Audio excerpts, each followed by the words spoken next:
wherever you listen throughout the world. It's football time in Tennessee. What is up, everybody? It is Lo, your host, and most of the Vols ATB crew back tonight with Brando and Drew. Rob couldn't make it tonight, but we have a pretty regular guest of ours back once again, Christopher Gabriel. CG, how are you tonight?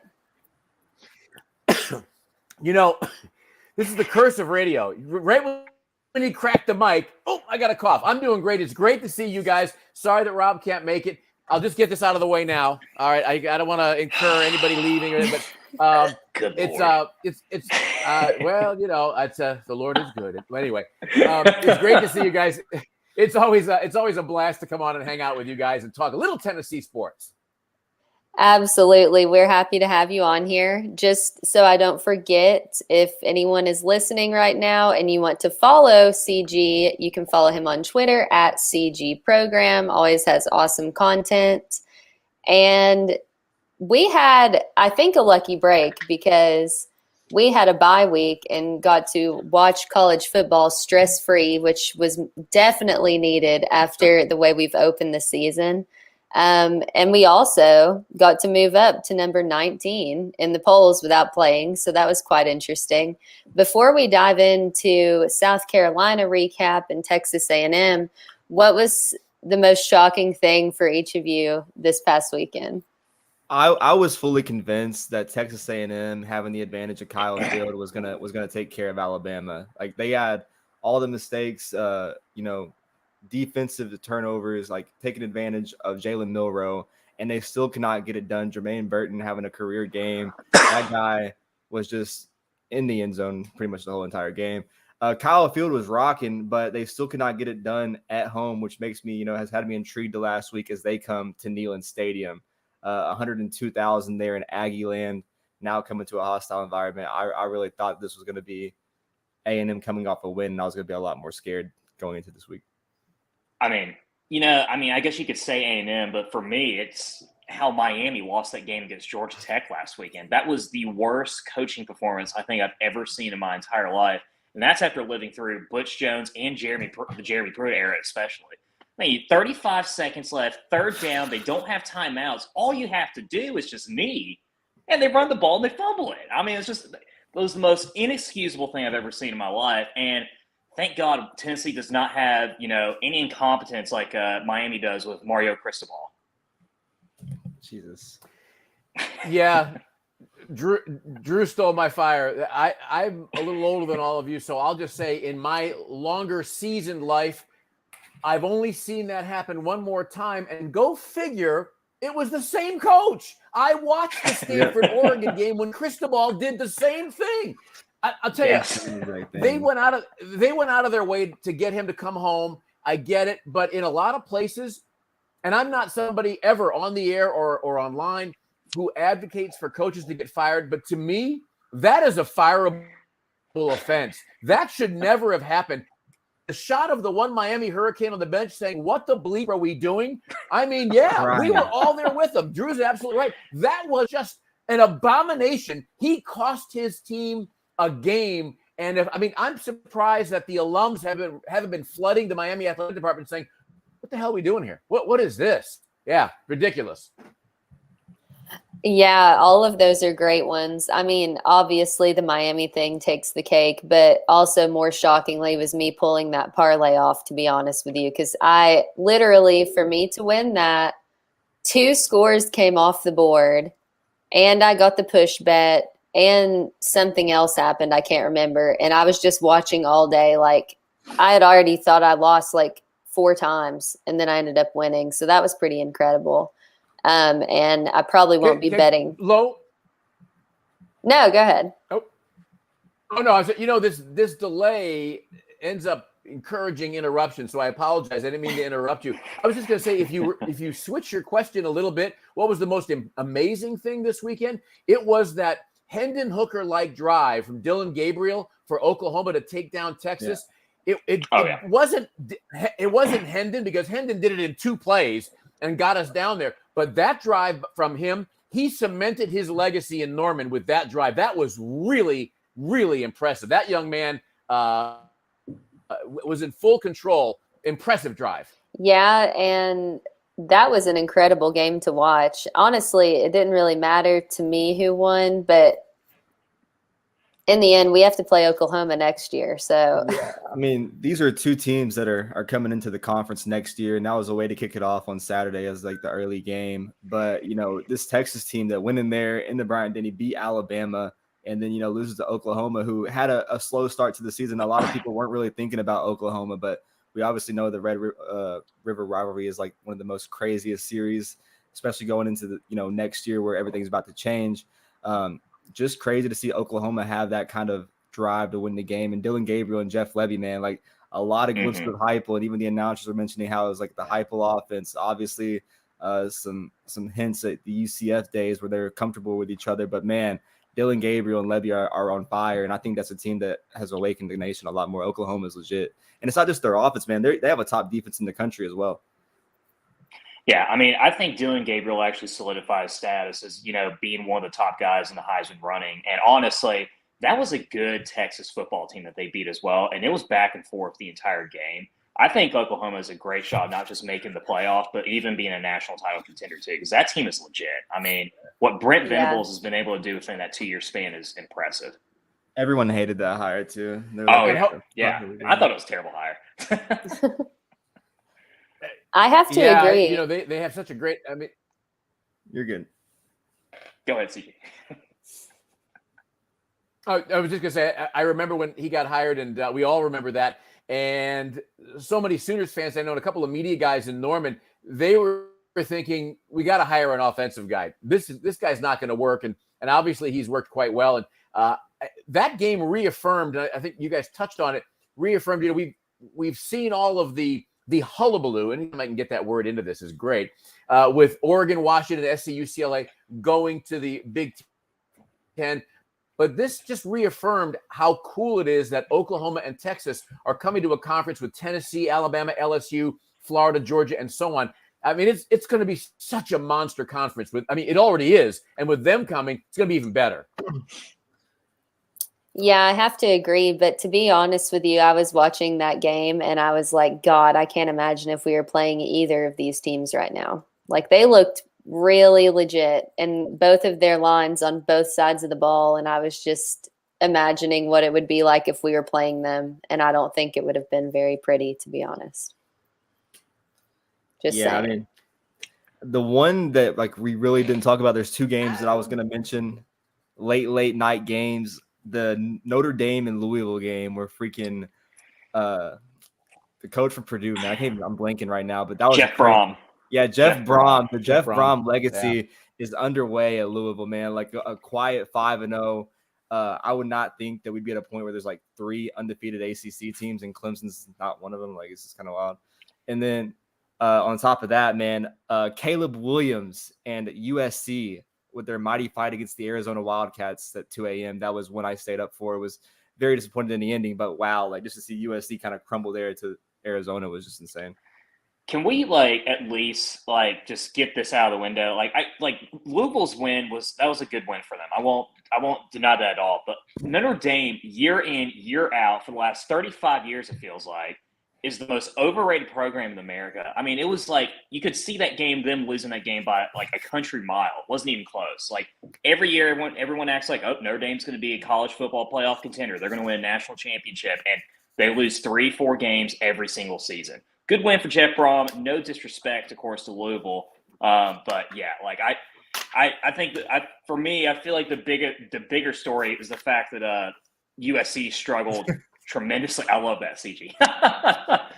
But yeah, USC struggling to a 1-win Arizona team last year, having to go to triple overtime to win that one was inexcusable. I mean, I was speechless watching that game last night as well.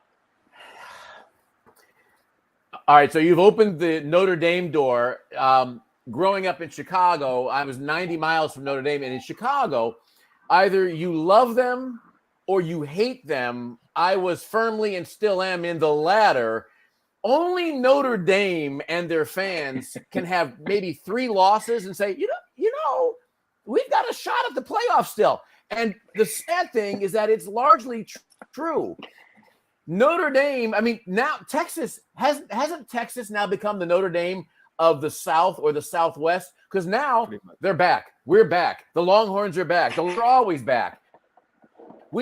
All the people that like to give Tennessee grief about getting puffed up every year, it's like, we're not the ones doing it. It's the national media that does it.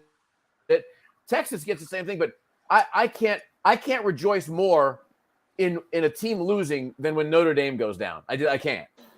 You gotta love it, CG. And it was quite an interesting weekend all the way around. And I hope that we're ready. But before we go into Texas A&M, let's talk recaps about the South Carolina game. The Vols won 41-20, which is pretty convincing. The line was at 12, and a lot of us were worried about that.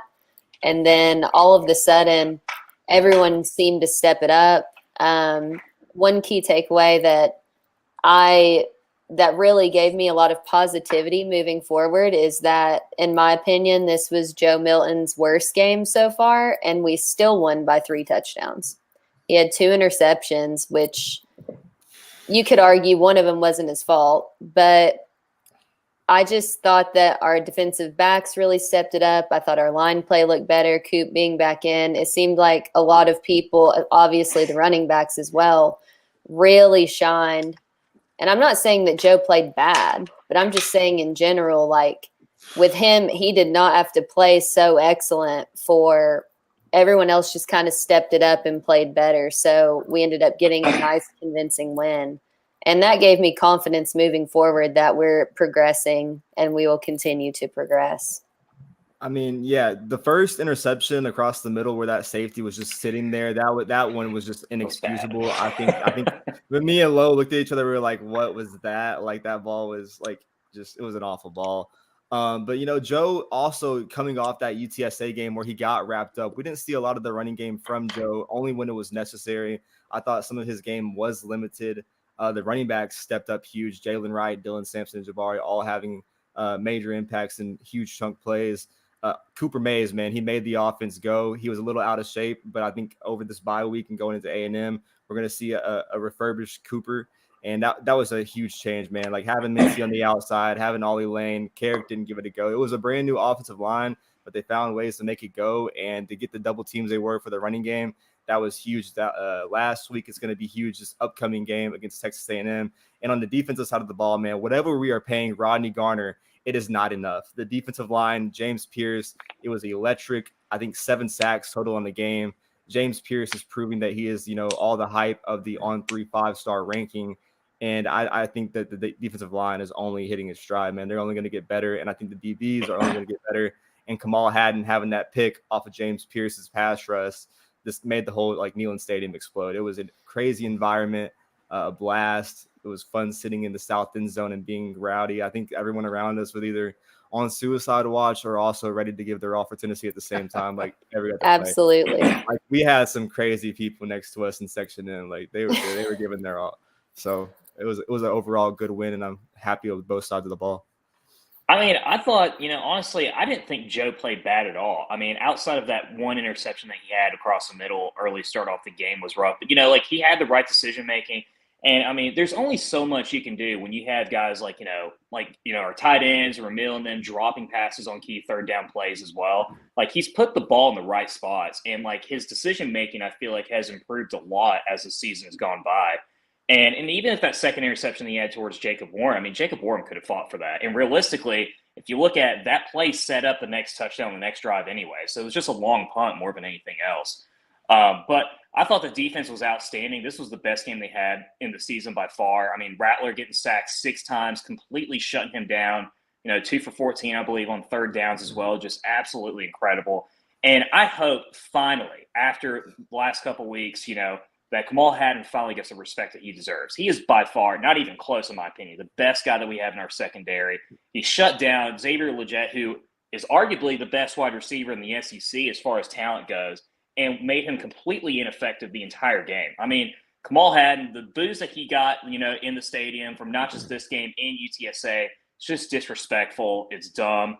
I mean, this is a guy that we're going to realize, after this season when he leaves, that how much of a big role that he played. But I think this team hasn't hit their full potential yet. I mean, when I look at this schedule, I know a lot of people are freaking out that we're playing 5 ranked opponents in 5 straight weeks. But I think, honestly, even outside Georgia, I think we could beat any of them. I really can. This team has not shown yet, has played their full potential, their best game yet. And hopefully they can have that on Saturday. You'll see a completely different reaction for Kamal Hadden this weekend, man. And if you take away the fake punt, man, like the stat line's even better for Kamal this past week. Obviously, a different matchup with Evan Stewart and the other agile wide receivers with A&M coming up this weekend, man. But I think he's kind of proven himself and stepped up.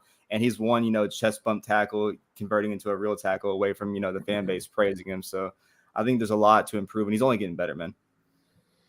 Drew said something that I wanted to launch my comments on, and that is it's become vernacular in football now that coaches and especially players will say, we haven't played our best football yet. We haven't gotten to the ceiling and burst through the ceiling yet. I think that's really evident with this Tennessee team. They haven't played their best football yet. They're playing better. I thought the South Carolina game was the best that we've looked all the way around. Credit to Tim Banks, the defensive game plan that he put together, there was ferocity and speed coming from all angles all night long, and it really confused South Carolina. Last year, they did a lot of things that confused the Vols defensively, and we did the same thing to them a week ago, 2 weeks ago. I'm forgetting what it was now. But James Pierce, the speed, the aggressiveness, just everything. You could see that Spencer he didn't have the same Christmas on the offensive side of the ball. On our side of the ball, I really liked the running game. I mean, I'm not saying anything that you guys haven't said already. I still want to see a little more east-west. We saw that early on in the game. We have the speed to do it. I'm not quite sure why we don't do it more. It's not that I don't like the the delayed handoff or the faux play action pass, the handoff in the middle, because when our guys, when they get past the first line, the first wave, they're gone or close to gone. But when they don't, it's a 2-yard loss. So that's something that I'd like to see improve. And then Joe Milton. I thought that Joe played fine. Joe has shown a lot more than I think a lot of fans give him credit for. If he can get to the point sooner than later, maybe starting this week, where he is really an artist, really a conductor back there, finding guys everywhere, reading defenses, going through his progressions, say a more Hendon Hooker way, because they're different quarterbacks. But if Joe can get to that point, I agree. There isn't another team, and I'm including Alabama, Texas A&M. There really isn't another team on the schedule that the Vols can't beat. Am I saying they're going to beat every one of them? I'm not saying that, but the opportunity is there because the room for this team to play better is absolutely there. Yeah, guys, we all gave our points, and I just want to point this out before logos. We gave our points about how positive on the offenses, and we haven't even mentioned the biggest negative, and that's losing Brew McCoy for the season. I think that was what made you can hear a pin drop in that inning. And it's going to be interesting to see Chaz Nimrod and Caleb Webb step up, man. But for a guy like Brew McCoy that was doing everything right, inside and outside of football, inside and outside of NIL, just gutted to see that happen. And I'm sure he's going to be that leadership guy like we've had many times the last few years. But just as hoping for a speedy recovery and that he can come back strong next year if he chooses to. Yeah, absolutely. It's almost, I even forgot to mention it because you kind of want to block it out. It was so terrible. I mean, no one ever wants to see that. I can't imagine how much pain he was in. And he was just riding on the cart like almost nothing had happened. Honestly, his toughness was unbelievable. But obviously, tons of prayers, speedy recovery for him. I also, though, thought it was impressive how the team didn't seem to let that truly faze them. They just kept on going with the game plan. That shows a lot of focus with them as well. And just seeing him get up and know that, at least he was handling it okay at the time and had a successful surgery, all that stuff. I'm sure he's going to come back and be even better. In terms of Joe, real quick, I was not saying that he performed badly. But what I am saying is that it certainly wasn't his best and it didn't matter. That's what I'm saying. It's like we don't have to have – it was nice to see that we don't have to have Joe at his best to beat South Carolina by 3 touchdowns. That shows me just how much improvement there's been. And go ahead. I was gonna say the wildest thing, man, was like how Joe was underthrowing the deep ball, but like Squirrel somehow still caught that ball. And like in real time, we were like thinking the ball sailed out of bounds or something, and everyone's like, "Oh my god, he caught it!" Like, what's even more insane is that it seems like we can't get a flag for any of those ever. It was obviously a problem on that play. And the fact that no flag was thrown, I mean, pretty much everyone in football knows just throw it, see if you get an interference call out of it. Well, we never do. So what the hell are we supposed to do? I'm going to throw one more thing in here. And I talked with all of you about him well before the season. I've been confused so far this season. A guy that simply has to step up now and be given the opportunity, get targeted, is Dante Thornton. I am telling you, watching him last year at Oregon, this guy was a weapon in every imaginable way. We've seen a couple of drops, but we've also seen a couple of terrific catches. And I just think with Brew going down, he's big, he's fast, he's elusive. He will catch anything near him, except when he doesn't. But I do think that he really needs to become a weapon in Joe's arsenal. I think going forward, I agree. The way you framed that, Lo, I agree with you that we were able to beat South Carolina without Joe necessarily being at his absolute best. That's not going to fly, though, going forward. Starting this weekend, certainly Alabama, even Kentucky. I'm not going to discount them. And, of course, Georgia. Joe's got to step it up. He knows that. He doesn't need any of us to tell him that. But he needs to step it up. Receivers need to step it up. Coaches need to step it up because I don't want us to be predictable in our game plan. I want to see more diversity in the game plan, and that starts with Joe. It starts with Joe. I do think that you see a different Dante Thornton when you do put him on the outside with his explosiveness off the line, the way he's able to run routes, the vertical threat he was at Oregon. I think back to that game against Washington last year, CG, where he had that huge play. He was making it look easy. And that's a guy that can definitely on the outside, I think will be more benefit than how he was in the slot, still learning a role. Now I think the tight ends might be more involved. McAllen Castles, Jacob Warren, Ethan Davis has to get his feet wet there too. But a lot of guys are gonna have to step up, whether it's, the second string wide receivers or the tight ends or everything. Like the passing game has already been a problem. You lost Brew McCoy. You're gonna have to go out there and step up and prove that, you're ready.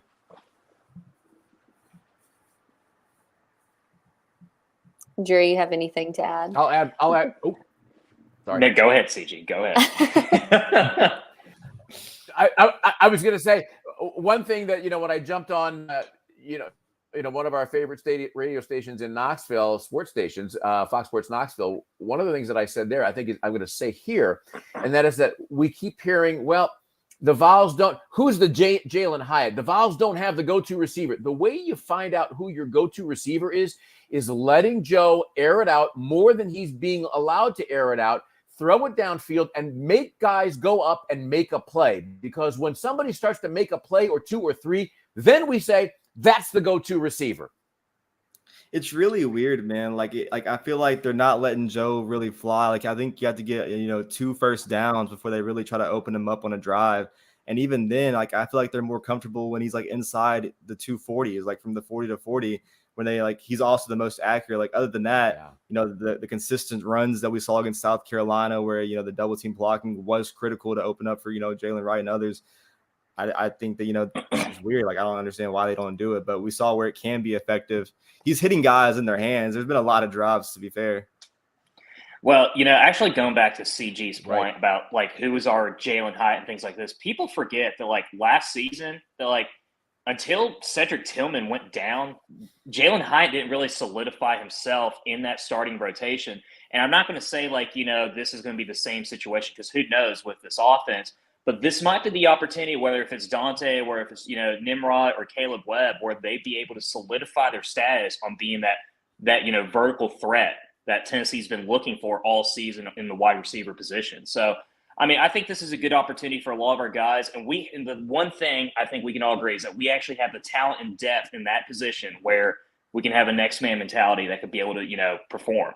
And so it'll be interesting to see what happens there. But the one thing I've also noticed a lot with our, not just the media, but our fan base especially, is like a lot of people like, man, Joe's not like Hendon was last year. This offense isn't like last year, and I understand that. And I understand like coming from like having one of the greatest offenses in the 21st century to this could definitely be a shock to some people for sure. But the thing is like Josh Heupel's whole entire mentality, even last year, is like more run heavy first, run the ball first, establish the run game, and then open up the pass game. And you're seeing that with this year. And if you have a running back room that can average 150, 200 yards a game, you don't need to throw the ball that often. You can just run it down people's throats. I mean, that, like Georgia's done that. There's a lot of other teams that have had that, as well. So I think it's a little bit different. I mean, it's a different identity. It's a completely different team from last year. And I think a lot of people need to realize that.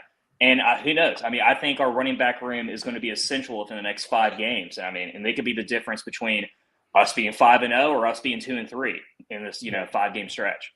I saw the SEC Mike stat line, and Tennessee currently leads the SEC in rushing yards, but is ranked 12th in attempts, which is like absolutely insane given the amount that we're used to running the ball. I don't think that Tennessee's even running the ball as much as they want to right now.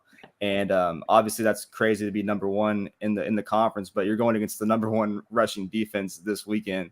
And that's going to be the real first test, in my opinion. Like you gotta get going early. I can't agree with all of that more. CG. Thank you, sir. I wanted to actually follow up with one more key player in all of this, and that's Neyland Stadium. Those of us seasoned, a little older, remember when this was commonplace, only it was never to this level. It was insane. You could feel the stadium shaking. We used to have season tickets in YY9, row 10, north end zone. You could feel it shaking, but Neyland has taken its place once again as one of the most feared places in the country. When you look at the decibels that this stadium, our crowds are generating now, I mean, it's insanity. And it's not just fans saying it. Fans on the internet, they're going to say everybody thinks that they have the best. And listen, I've been to so many places, Oregon, Washington, they're great. The Swamp, the crowd's loud, but the people aren't, are annoying. But it's right. Tennessee is such a cauldron of intense noise. And I've told friends of mine this, other media guys, when you're down at field level, when you're down that close, it is a different sound. It's Neyland loud is different. It's not a tinny shoebox type thing, metal shoebox. It is a frightening, deafening sound. And the fans, and this is key, the fans have remembered what they can do. They're not going to win a game for the Vols, but they are going to impact a game for the Vols. And that's what's come back. And that has been really cool to see. And it's definitely going to be something. I'm already seeing Texas A&M fans saying, yeah, we play in a loud stadium. That's right. You do play in a loud stadium, but now you're coming to a stadium where that same noise and more is going against you. Right. I mean, it's totally not the same. I can tell you that in the South Carolina game, like it was so insanely loud. I mean, when I left, I went to the local Smoky after for a beer. And when I got home, I was sitting on my couch and my ears were just freaking buzzing with all of this noise.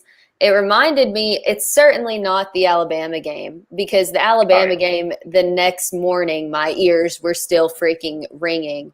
But it was one of the loudest games in comparison that I've been to. I mean, obviously not Alabama. There's been some other loud games, but I was shocked. I mean, it was loud pretty much the entire time. Anytime I looked up, it was like roaring and the decibel meter wasn't on. And I'm like, why is it not on right now? Is it broken? Like, what's going on?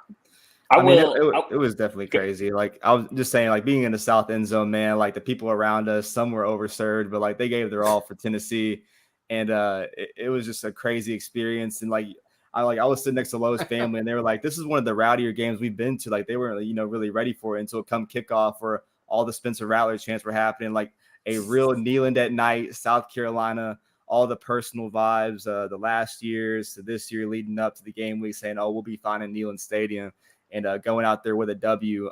the crowd noise was insane, man. Like, helped the defensive line, James Pierce. Like, it was just electric. And the south end zone, I think, is definitely undefeated. It is the Jets of fucking It's Neyland. my favorite place in the entire stadium to sit. I will never give up those tickets. The only thing is you can't sit because the people in front of me, I don't know. No. I could not sit. I was squeezed in, bro. But I mean, it was cool.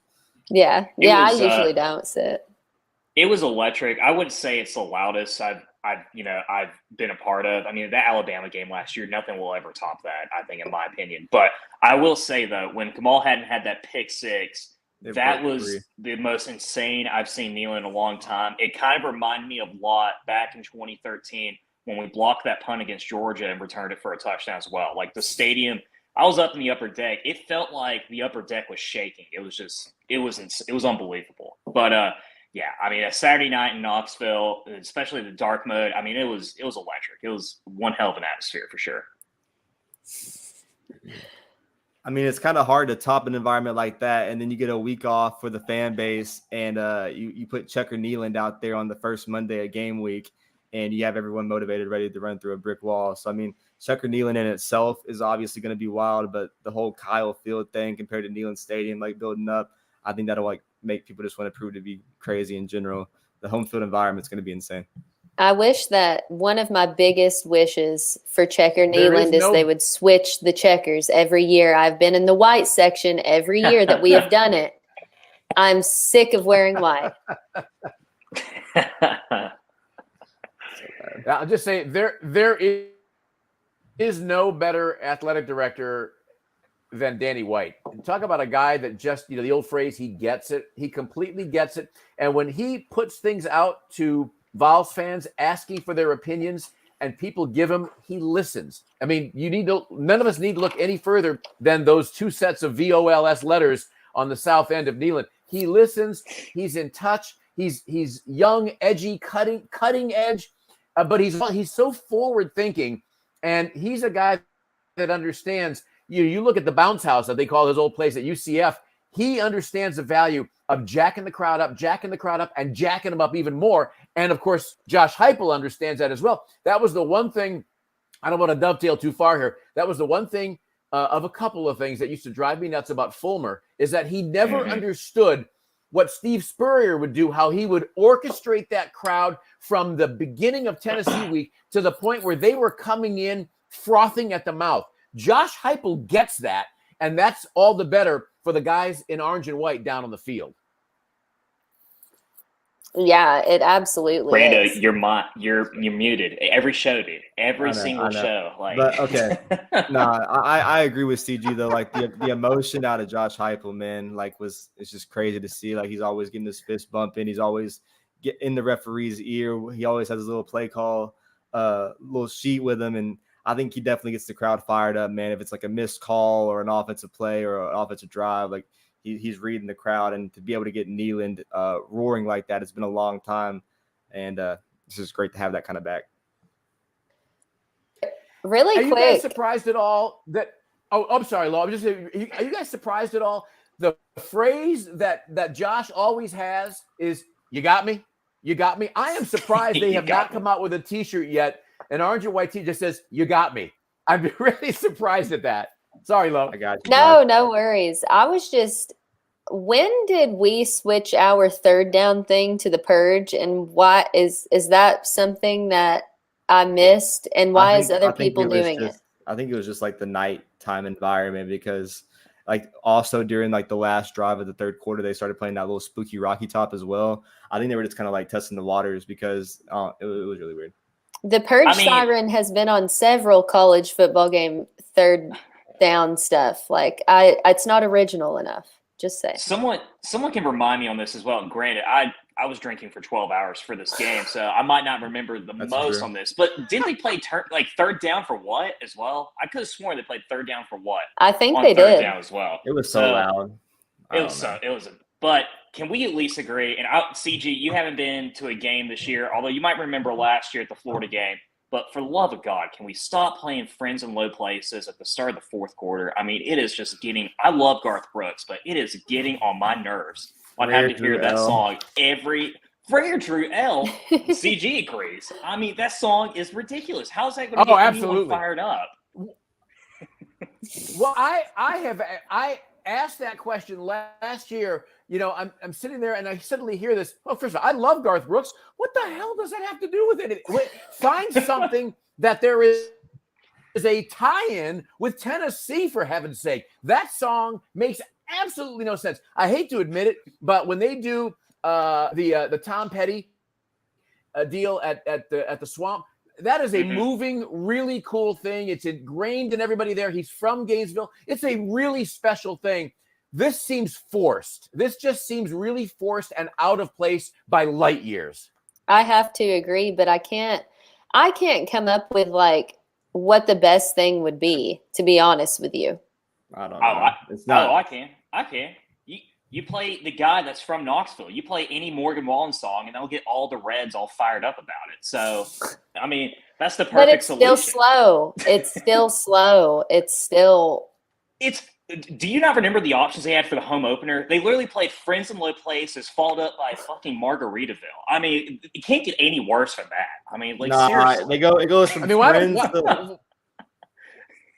Go with CJ. Why don't we just go ahead and have Garth Brooks? Why don't we just go ahead and play The Dance? You know, because that makes about as much sense.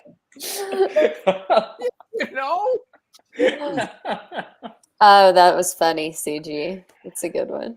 Oh man.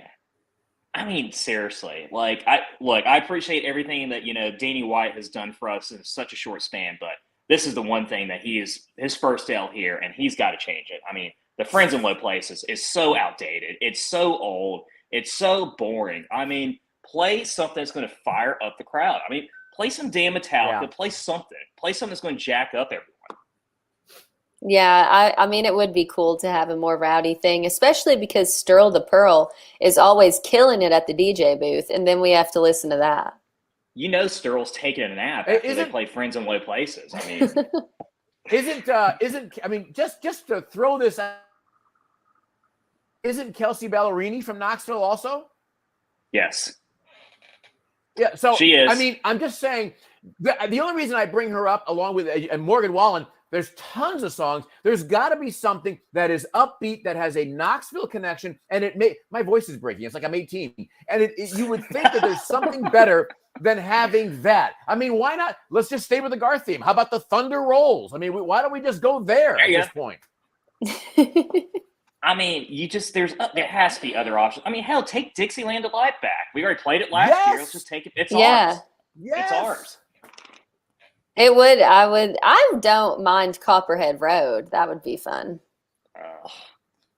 At least it's more upbeat. Never Can you? Is it really? Is it You've really? never heard of Copperhead Road? Are you kidding me? That's what I got.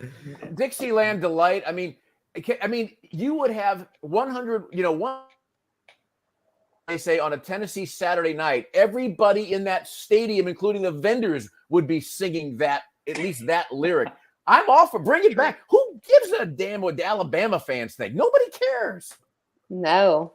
It's our song. It's literally a song about Tennessee. Like, there's zero reason for us not to play it. The only reason why Alabama just uses it because they're so ignorant and they have an IQ of 45 that they think because the song is from Alabama, that's a song about them. I mean, from now on, I'm bringing this every show. Well, let's as fabulous of a conversation as that was, let's stay on a little bit of a task and go into our upcoming opponent with Texas A&M at 3:30. And a couple key things worth mentioning.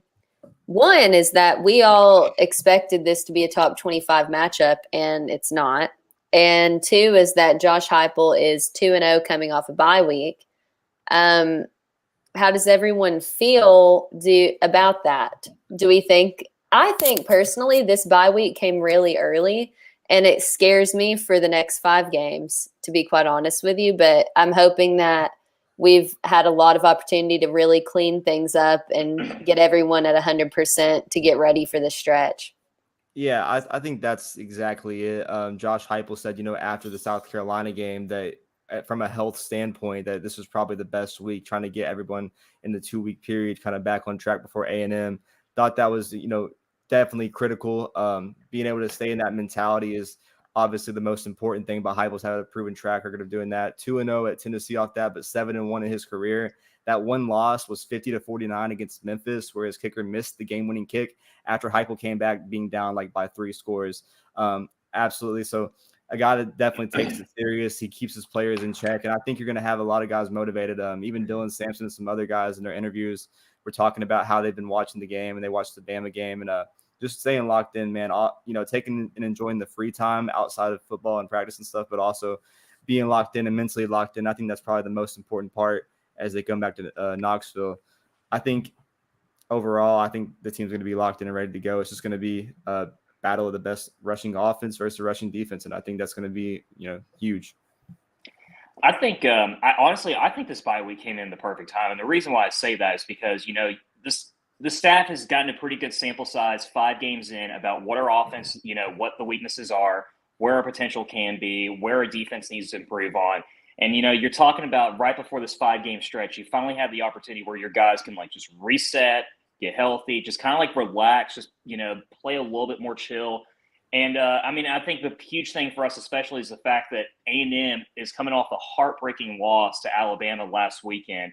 And I think it's the perfect scenario because had they won that game, you're talking about they'd be riding off that high, emotionally, high win, and they'd be coming to a road environment and be shaken up. And, they're coming in this weekend, heartbreaking loss, more questions than answers for their offense. Coming in on top of that, Jimbo's 1-8 on the road at 3:30 kickoffs as well. And so Heupel being undefeated, coming off a bye week too. I think it's just going to come in perfect time. Oh, they're 0-7. Oh, I didn't even win. That didn't even exist. No, I think that is Jimbo's correct record, but I think they're 0-7 in their last 7 true road games. Right. Yeah. Yeah, you're absolutely right, actually.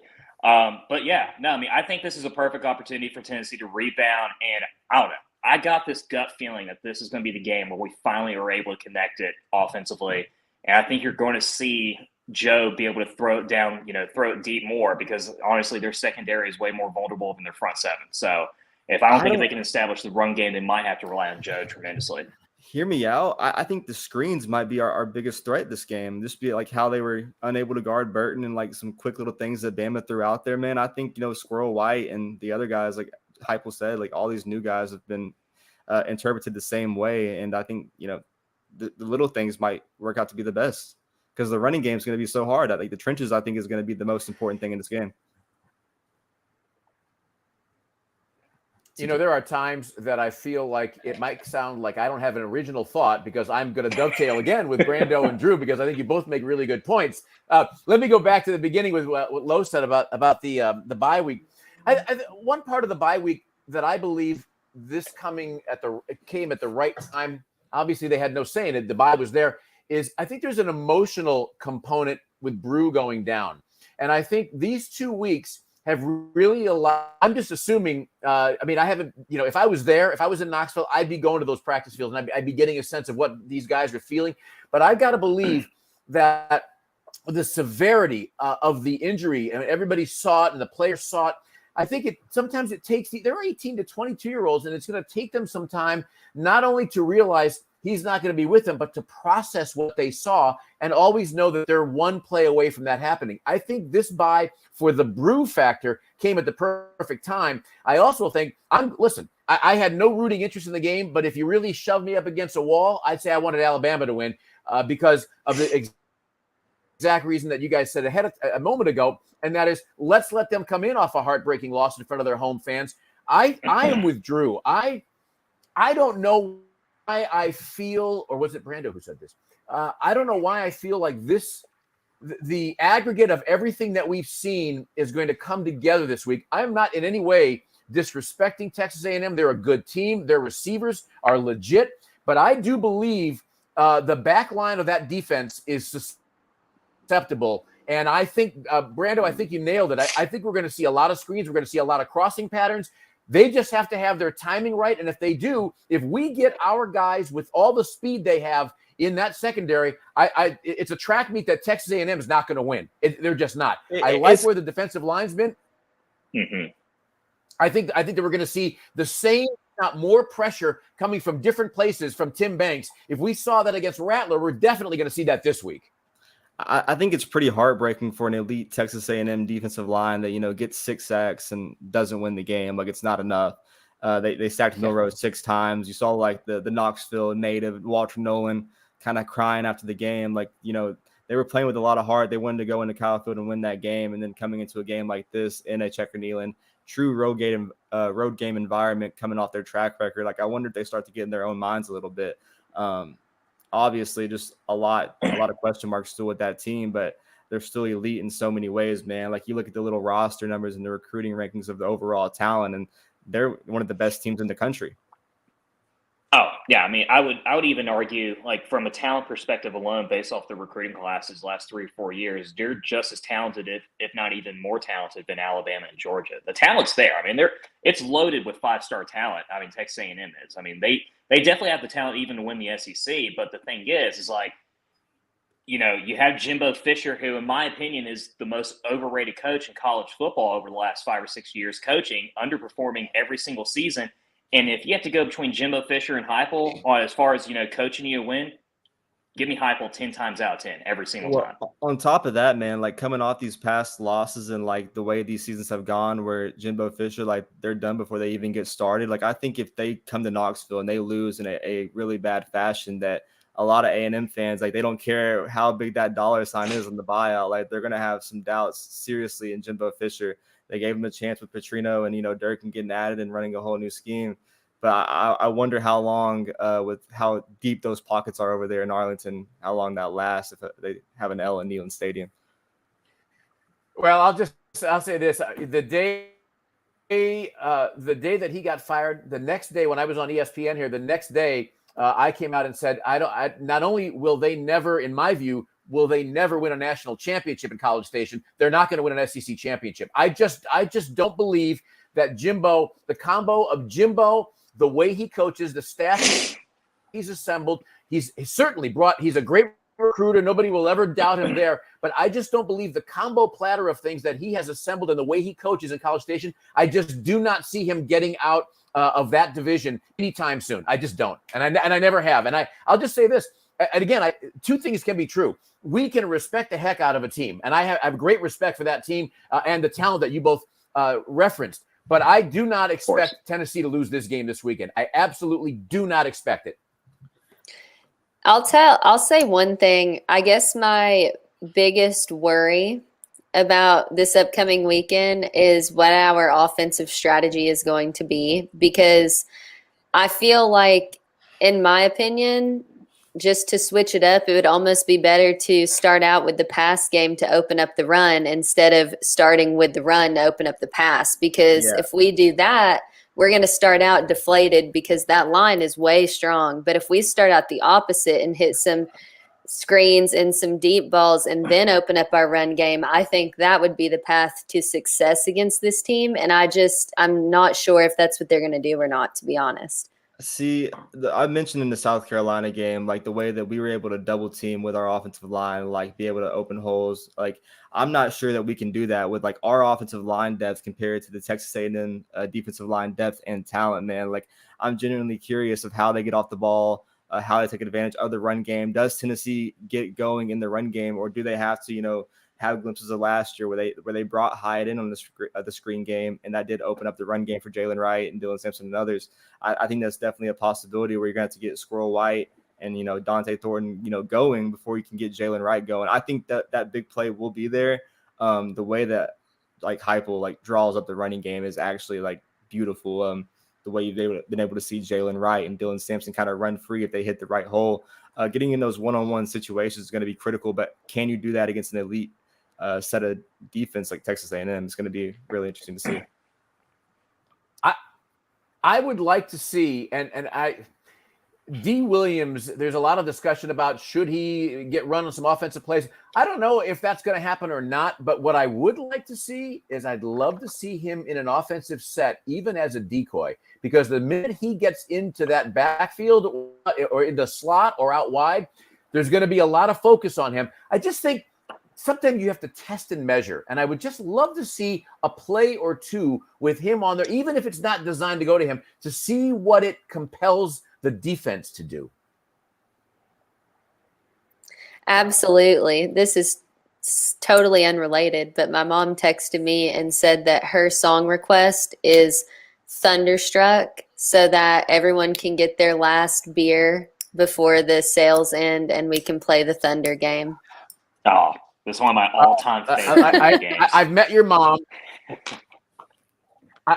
She's lovely, and I just have to say this. The only problem for me is my show was in Fargo, North Dakota for 6 years. The Fargo Dome is one of the most insane places you're ever going to see a game. It's home of North Dakota State, and they do the big countdown on the boards. All the lights are out, spotlights, and you see they burst through the doors, and they're walking down the hall, and the crowd is just swelling with emotion and noise. And what's the song they're playing? Thunderstruck. So if I hear that in Neyland, my problem is going to be I'm going to have this flashback of Fargo, North Dakota. I'll get used to it. I'm not doubting Mom of Low. I'm just saying, I'm just throwing. Understandable, but that would at least be a lot more exciting. Definitely would be better than Friends in Low Places. I agree. There's no doubt about that. Absolutely. Absolutely. All right. How about what I did last summer? Why don't we just throw that one in? That's so. Oh my God. I think I wanted to get y'all's opinion on the opening line and if y'all thought it was fair or what you expected. Or I think it's pretty fair, -3.5 in our favor. I could see us honestly winning this by 10, if I'm being completely honest with you. Everything goes right, yeah. Yeah. Yeah. I mean, I think 3.5 is fair. I think the only thing is that, a lot of the national media really cannot get over the fact that we lost to this Florida team a few weeks back. And I think that's really is the big difference between us being 3.5-point favorites and say 7 or 8 points. But I think if Tennessee plays how they did against South Carolina a couple of weeks ago, I think they'll win this game by 2 touchdowns. I really do. Yeah, Drew, I'm with you, and I think the line is fine. I mean, essentially what the line is saying, right, is it's largely a toss-up. I'm okay with that. And it goes back to what you guys were saying about the talent that Texas A&M has. Certainly, this is a very good football team. I'm okay with that line, but I think if the Vols do what they can do, I'm with Drew. I think they can win by a couple of scores. Absolutely. What about you, Brando? Do you like it? Yeah, I mean, I'm fine with it. I think that this is going to be a game where Josh Heupel scores barely over 30 possibly and still creeps away with the win. Prediction, little prediction spoiler. But I think it's just going to be critical, man. I think the offensive line has to execute, and I think just Joe has to be accurate when he's pressured by this defensive line. Just 29% completion rating when pressured. That has to be changed this weekend against an elite defensive line. I think my prediction. It pretty much goes with the spread. The one thing I just hope though is I just hope if the pocket does collapse on Joe and he does get pressure, that he is not hesitant on using his feet. I mean, because we have seen him run the ball. I mean, trust me, he can outrun anyone on the field. I mean, we saw that against UTSA if he's healthy. And I think he will be a little bit more healthy than he was in South Carolina, which is why you didn't really see him do that much often at all. But man, he has to take advantage of that if he is healthy. That is one of the most underutilized, I think, tools or talent that he has. If he's able to add that on there, I mean, this offense has a whole other next element to it. It's just right there. Yeah, that's a great point. I remember we've all talked about this when I've come on before. Going back to the Orange Bowl last year, it just seemed to me like Joe was going out of his way, for better or for worse, to show folks that he could stay in the pocket, go through his progressions, and not go to the run real quickly. But I think he went too far to that, and I think this year he's gone too far to that side. Totally agree with you. Joe is a machine coming at you. He is a freight train, and he's fast enough, and he's plenty big that he will run over most guys. Get Joe in the open field, bring it on. I'm with you. Yeah, definitely. I think it's going to be interesting to see how that happens, man. Jalen Milroe, I feel like he's set in the pocket a lot. He didn't really use his legs. I'm not sure if that was just, it wasn't available. There was no run game like Texas A&M's defense. But an elite runner like Jalen Milroe, you would think that he would would be stepped up. I wonder if Joe does get that going and like how it can play. If the rumors are true with, a little minor sprain in the MCL, I think he is definitely more healthy 3 to 4 weeks since that UTSA game, and he should be able to open it up. I mean, it'd be a I miracle if think he so. didn't get anything, if he didn't get any injury off of that play. I thought for sure he was out for the year on that play. It in looked the first half terrible. against UTSA.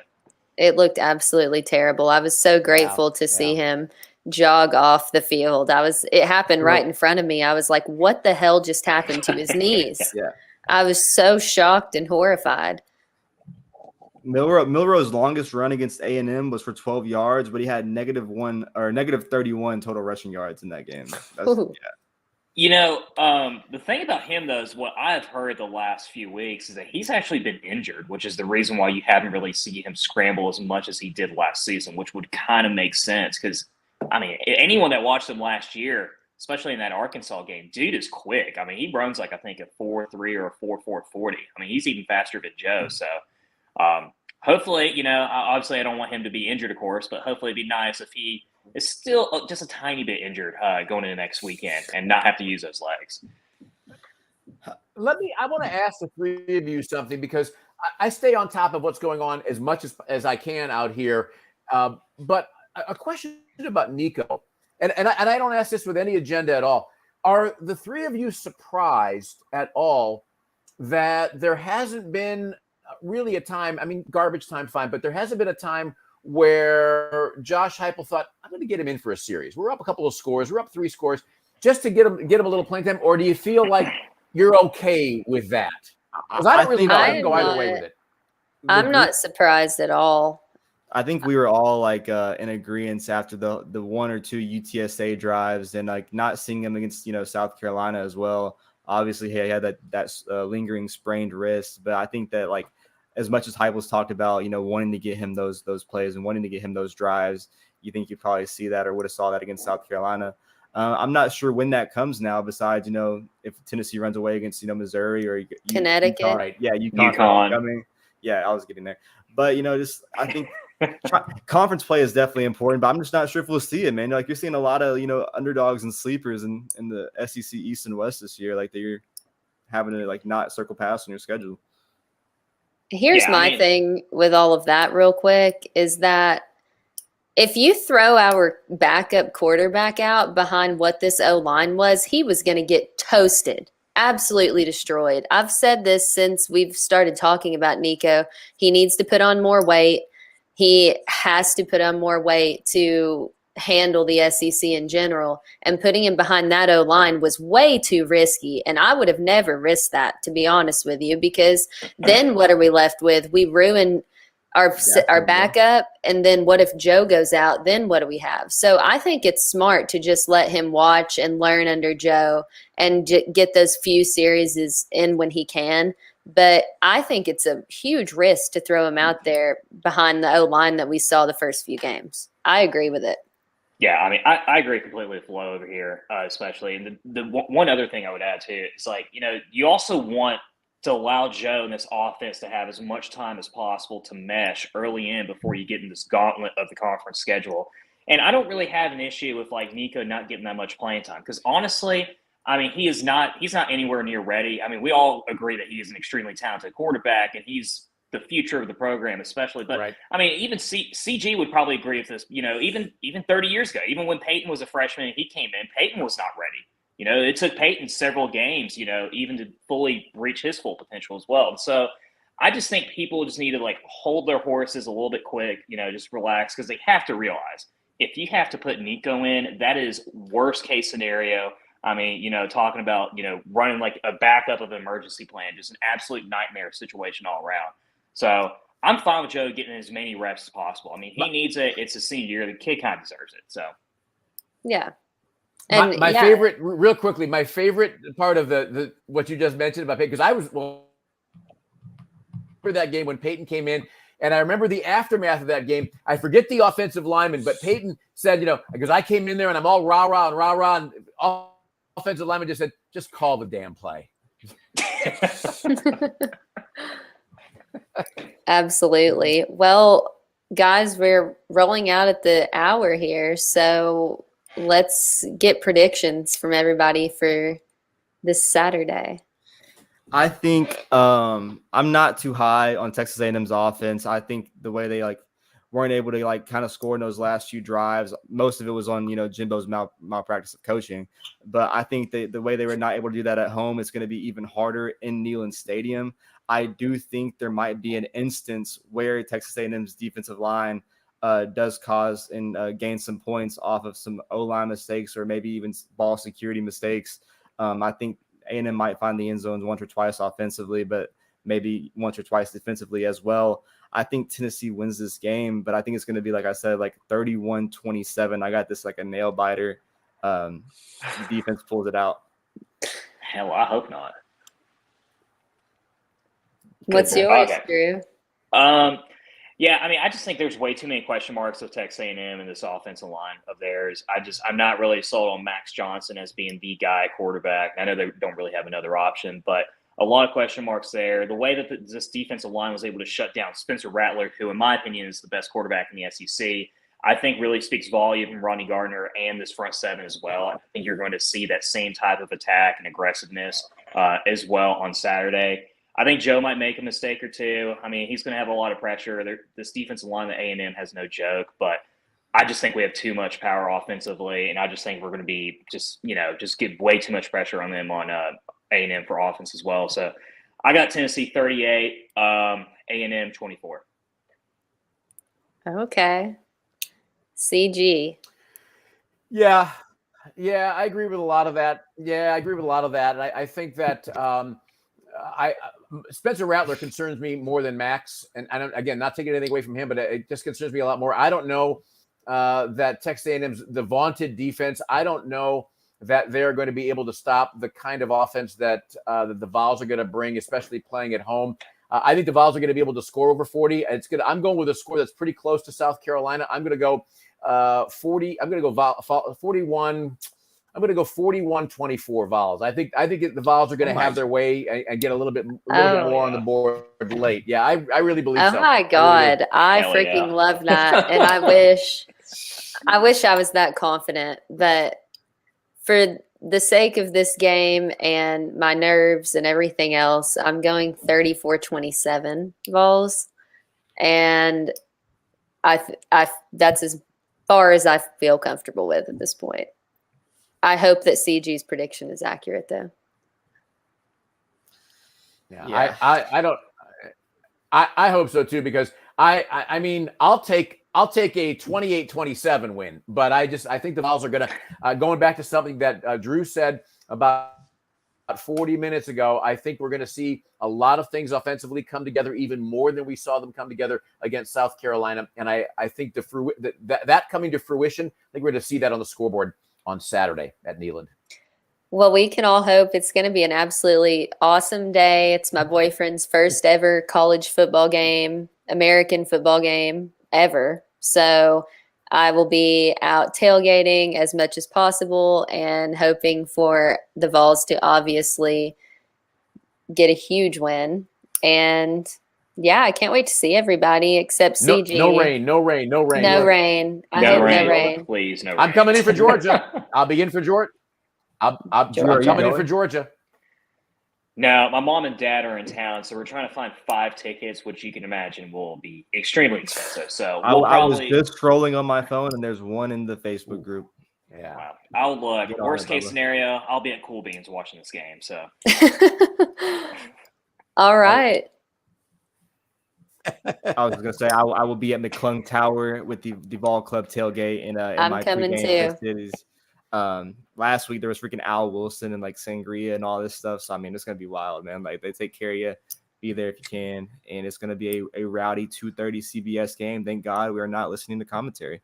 2:30. Well, your time. Yeah, Central Time. Sorry, 3:30 Eastern. I was like, oh my God. Time zone. So. All right. Well, we will be having Fresno street tacos here. So I'm just saying that right now. There's nothing better. Nothing better. That sounds fantastic. All right, guys. Well, it has been a fantastic time. Maybe a little al pastor spicy pork. Sounds incredible. Catching Oh the my next God. It's been an awesome time. I have to get off of here. I have stuff to prepare for. Do you guys have any other thoughts? Thank you, CG, for joining us. You are the Of legend, course. and we can always ask our friend to come and join us for the fun festivities. You can follow him at the CG program on all social medias. Absolutely. CG, thank you so much for joining us. It's always a treat. And I am happy that you'll be coming in for a game this year, so we'll at least get to meet up. And hopefully your score prediction is accurate for this Saturday. Absolutely. All right, guys. Let's hope so. Great to see you guys. Thanks for the invitation. Absolutely. Take care.